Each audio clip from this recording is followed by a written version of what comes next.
And welcome, welcome, welcome. This is Peter Winnick. I'm the founder and CEO of Thought Leadership Leverage. And you're joining us on the podcast today, which is Leveraging Thought Leadership. Today, my guest is an interesting gentleman named Daniel Blue.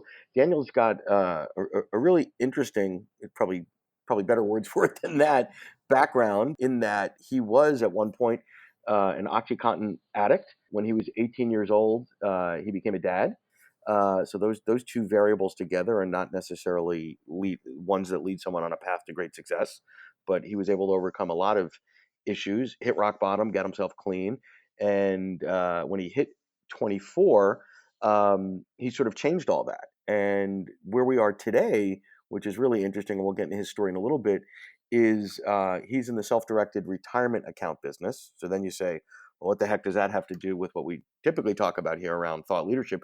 But he uses content and thought leadership to better serve and attract clients and make them aware of alternative financial investments they have. So, Daniel, welcome aboard. Hey, Peter, appreciate you having me on the show. Oh, my pleasure. So, let's just sort of dive right in. So, your business is not the content business or the thought leadership business. Your business is serving your customers through financial services. Is that right? Yes, we've got clients in all 50 states, and we've got about 1,200 customers as of today. Very cool. And I think it's a fair statement to say that financial services, like many businesses today, but particularly financial services, has been commoditized to a large degree. Yeah, absolutely. We take a reverse approach. There's just tons of companies that just shove product down people's throats and sell investments and commissions and underlying fees. And, we've taken an opposite approach where we just try to solve problems. And the beauty of self-directed accounts is they can get really creative and solve a bunch of different problems. Which is great. So the creativity comes in, I would suggest, in two ways. One is the nature of your products are inherently creative and different.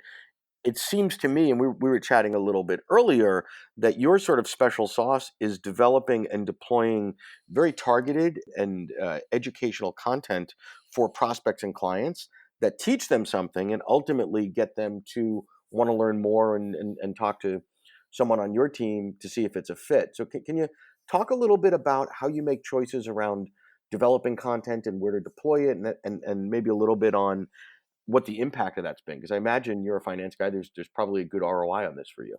Yeah, absolutely. We're super blessed to be where we are today. We got ranked by Inc. 5000 as one of the fastest growing companies. Last year, we got ranked number 296. So super fortunate to have Very a nice. team.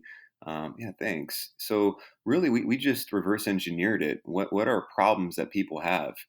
Couple problems. Number one, debt. There's a lot of people out there that are paying 10, 15, 20% interest on debt like credit card debt. That's one problem. Another problem is the lack of capital, right? The, Yep. the economy's been doing well over the last 7, 8, 9 years since the Great Recession. So there's a lot of entrepreneurs out there. And when you're a business owner, you need capital, you need business funding. Yep. So we know that's an issue.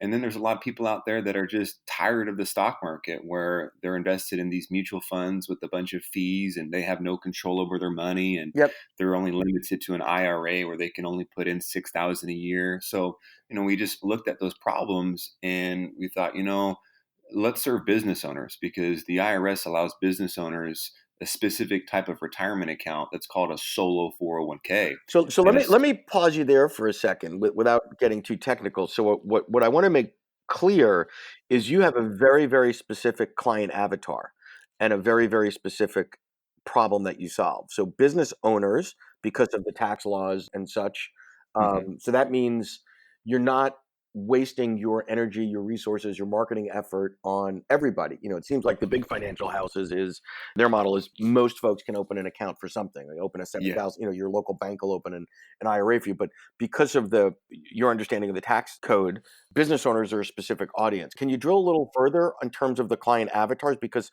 it all comes together in terms of the problem that you solve, who you're focusing on, and then how you create the content to support them. So other avatars besides business owners, or is that your primary focus? Yeah, no, that's just the way the IRS code, as you Okay. alluded to, is set up. If you're just an individual, straight W-2 employee, no side business, no intention on setting up Yep. a business, you're pretty limited in the retirement account arena. So that's why we Okay. serve business owners. So, and is there any like once because now we drill that down? Okay, business owners.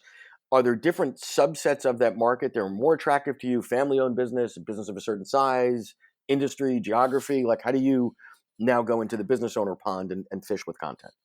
We've had a lot of success, and it's interesting to see how it came about. But we've had a lot of success in California, Texas, and Florida. As I mentioned earlier, we've got customers in all 50 states, but that's where we have a lot of our customers. Okay, And we've got different types of business owners, right? I've got business owners that have an e-commerce store, an Amazon business, drop shipping. I've got customers that own turf businesses, restaurants, construction businesses. So I think it really just comes down to, what problem they're facing, because the bigger companies, they still need funding. They might have debt. They might sure. want to do real estate investment. So really just comes down to what they're looking for. Okay, so now let's sort of put the pieces together. The solution to a problem that you have are these self-directed retirement plans that most people, I mean, I'm a business owner, weren't aware of that, like, that's a thing, right? So there's an educational phase to your sales cycle where the burden's on you to educate me as a business owner to say, hey, here's something that you have to consider that you may or may not know about. Let me teach you that, right? So and ultimately success for you is to serve your clients and find new clients and get new assets under management. So let's shift to the content creation mode, because now we know what we're selling them, we know who we're selling to. How do you go about effectively developing and deploying content that resonates with that group, that gets them to raise their hand for some level of action with? So really, before we even do business with the customer and move forward, there's definitely a series of phone calls that take place with my team. And we just pretty much pull back the curtain and share everything. No hidden agenda. We just give No, but let's value, go value, back before value. the phone call. So I want to even take it. Let's go, because once we hit the phone call, we're on the sales side of the equation. I want to talk about the content, because you got a lot of good stuff out there from a marketing side where you're targeting me with content as a business owner in ways that get me thinking about that. I want to focus on that for a minute if we could. Got you. Well, what's interesting about that, Peter, is we were a dinosaur last year. We had no digital marketing, no videos. If you look at some of my first videos, I'm embarrassed to even look at them. I laugh and cringe at the same time. So we had no digital presence. Everything that we did was on a referral-based business model. I'd get data from CPA firms, real estate companies, things of that nature. So last year, I had an epiphany where I thought, we just got ranked by Inc. 5000. I don't even have social media. We're not doing any content creation. If I don't jump on the technology side and start doing video, because video has a great way of reaching people, I'm going to get lost behind. So now it's just been in full video mode. We do tons of videos. So let's talk about yeah, let's spend, because I think a lot of people, video is incredibly powerful across many of the social media platforms, but a lot of people get scared, and they either they don't know how to do it, they're afraid, they don't like what they look like. Is it professional enough? Is it too professional? So walk me through all of those choices until, because I believe, based on what I've looked at, you sort of found your lane and your voice and a style, and things that are now, I don't want to say it's easier, but you sort of found your lane and your comfort zone inside this video world. Tell us about that journey a little bit. Well, it's funny that you say all those things, as far as those are excuses why people don't do videos. And I True, still totally. battle with that. Yep. I don't like how I sound. I don't like the way I look, what I'm going to talk about. So again, I just took it back to the sales side. What are the problems people are facing? I just wrote down all of the objections I would get from people, top questions I'd get from people, biggest problems people would face. And you'd be surprised if you, no matter what business you're in, if you just list all of those objections, questions that people have pertaining to that arena, you're going to have tons of material written down. And each one of those bullet points, there's going to be tons of video that you can do within those bullet points. So I love that. So is it as simple as, I mean, you've been in your business for a while, asking your sales team and yourself is, hey, let's spend a half an hour. What are the top 10 reasons that resistance we have to overcome with clients, or reasons we don't get them? Like, let's just, because you know what they are. You have that Yeah, institutional knowledge. yeah. Okay. And then you say, great. Okay. So if one piece here is, oh, I don't know, this sounds different. Like, give me an example of what one of those resistors is. Yeah, I mean, I don't want to touch my retirement account because I'm going to pay penalties and taxes. Okay, so that's a fallacy. So there's a misbelief that, ooh, I've got all this money in a 401k IRA. If I do anything with it, I read an article once on a magazine that I'm going to pay all these penalties, right? Yep. So now you can debunk that myth with video content. So can you give examples of the Because that's really a myth debunker, right? How do you go about attacking that? Yeah, so I mean that specific topic, I can do 3 or 4 videos on that topic. I can do a topic on, hey, if you have a 401k from a previous employer that's just collecting dust, you can roll it over into a solo 401k, tap into it without paying penalties and taxes. That's one video. Or maybe they have an IRA and they're going to take a distribution and get penalized and taxed. Yes, that's correct, but you could roll that IRA into a solo 401k and not pay the penalties and taxes. So you could really break it down because these videos that you do, we know people don't watch videos. I don't watch videos for more than a couple minutes unless I'm super, super, super interested. So I'm only going to get a minute or two of their time. So when we do Yep. videos, we purposely only create these videos to be 60 seconds, 90 seconds, maybe a couple minutes tops. So knowing that they're going to be short videos, we can really break it down and have a bunch of content just from one topic. Well, and that duration is this. I mean, the last research I did is it went from like high 2 minutes to about a minute 20, minute 30 is the sweet spot. So instead of there's probably lots that you can say on that topic, but chunking them out into 6 1 minute units as opposed to 1 6 minute unit is a better plan. So okay, so we know what our problems are. And we know that we can create short videos that are punchy, that are informative, that in your case, there's an educational piece to it. Now the next thing is, and I think this is the second place people stumble once you get over I don't like what I look like and all that sort of stuff is, okay, what do I do with these? Where the heck do I put them so that they get in front of the right people to get the right reaction? So can you touch on that for a little bit? Yeah. So, what I've had a lot of success on Facebook, just my personal page. A little backstory. I didn't have social media last year. I jumped on Facebook the very first time in about Q3 of last So year. definitely late to the And dance. yeah, yeah. So I started with one friend Okay. in Q3, and I made it a point to network and have friends on Facebook with people that were like-minded, business owners, people that I could give value to, people that could give value to me. Really, just helping each other out in different ways. And now I've got I think the last time I checked, about 1,300 friends, but these aren't my high school Yep. Yep. friends. These aren't my parents. These are real people, and I just make it a point to do as much videos as I can. But again, I don't do a video every single day and post it. People are going to get tired of that. So I've got to keep it, keep it interesting and mix it up.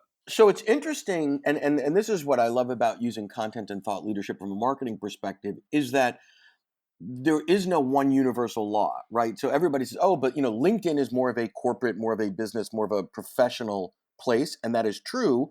But I would not have guessed that you're going to find business owners to have discussions around their retirement investment on Facebook. So, like, how did you choose Facebook, or how did you learn that that is a place where you can get in touch with the right people in the right way? Because again, there's no formula for this. Yeah, so we looked at our before we did social media last year, we looked at our existing customers, and we found that again, California, Texas, and Florida, a lot of them are there, and Yep. they're between the ages of 40 and 60. Okay. So I thought, okay, I'm not going to touch Instagram for right now Right. because I just don't feel that's my demographic, and I like LinkedIn, but I just felt like I could have a little bit more control on Facebook. I did research on Facebook groups, had a lot of great success in Facebook Okay. groups. And I just felt that Facebook was just, out of the two between LinkedIn and Facebook, I thought, you know what, since I'm a newbie on social media, let me just really, really focus on one channel and try to get as good as I can get. And, Facebook has worked out. I'll do a video and they might not like or comment my video, but they'll DM me, hey, here's a question for you. Hey, can Sure. we get on a phone call? So, So interesting. So one is, so there's a couple things that you said there that I think are important. You did some homework, you did some research that gave you an inkling that this is probably where they are via the groups, etc.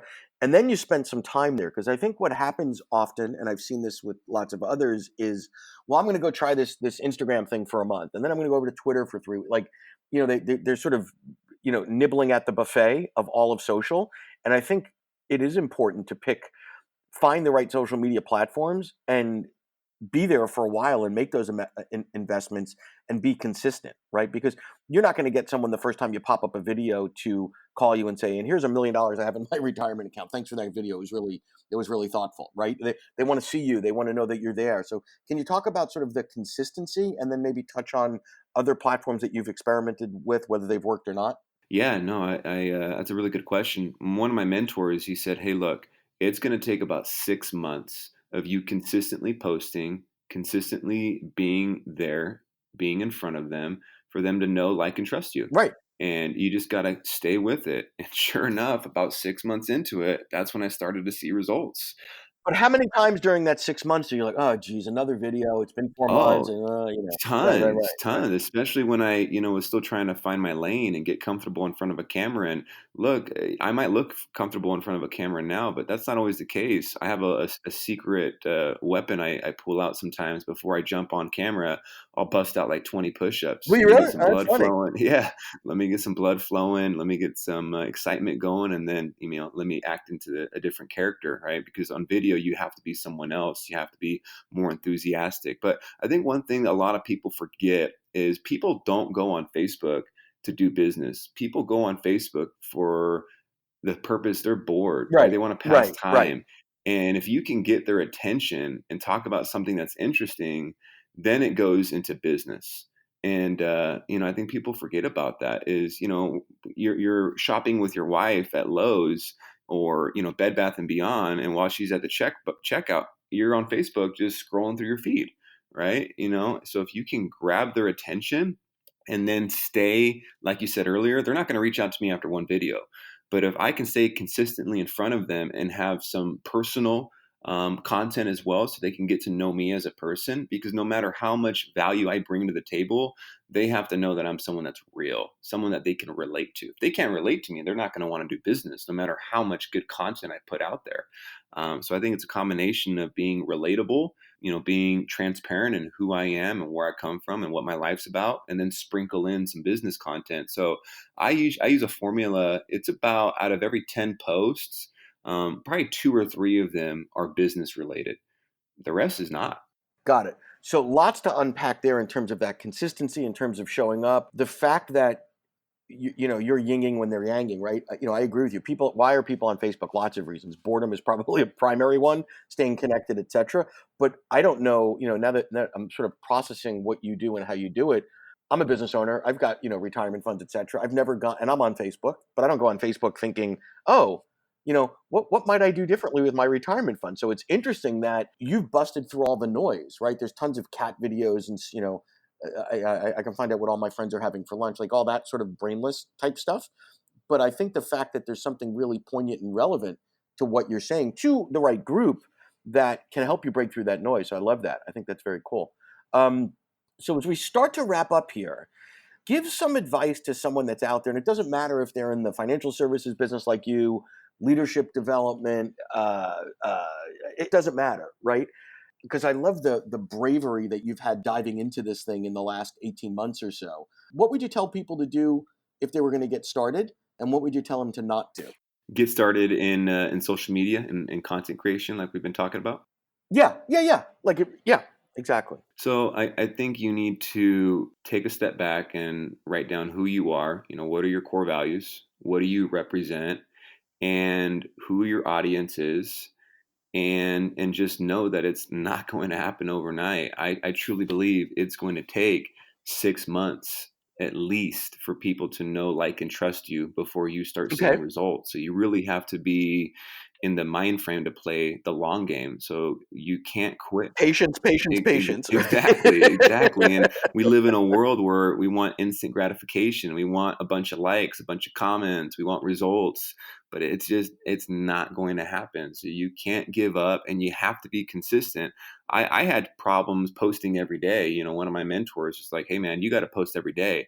And I'm like, "Dude, what am I going to post about every day? Like, I have nothing to I'm not going to post a say. picture of my food. Like, I don't know what to say." So don't post just to post. If you're going to post, there has to be intent behind your post. There's got to be some type of value you're bringing to the table. And Yeah, the value can be entertainment, it could be inspirational.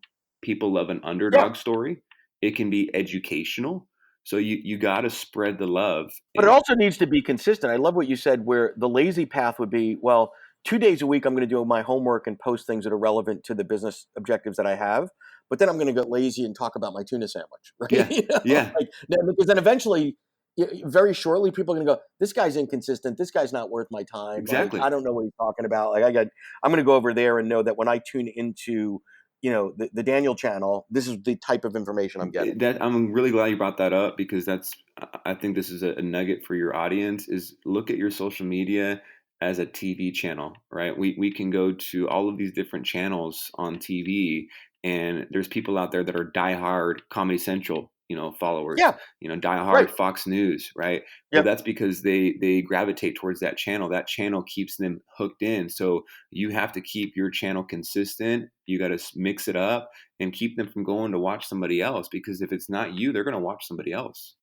Yeah, and their attention spans are not getting longer. So anyway, I appreciate all that you've shared with us today because when you and I were talking about getting on the show, I'm like, it's a little bit different, but I love the journey that you've been on, and I think there's so much that we could all learn from what you've done.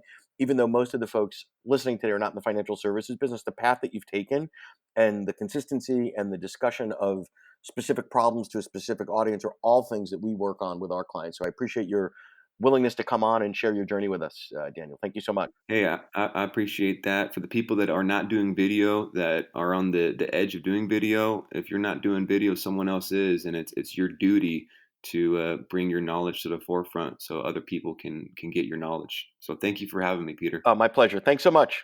To learn more about Thought Leadership Leverage, please visit our website at thoughtleadershipleverage.com. To reach me directly, feel free to email me at peter@thoughtleadershipleverage.com.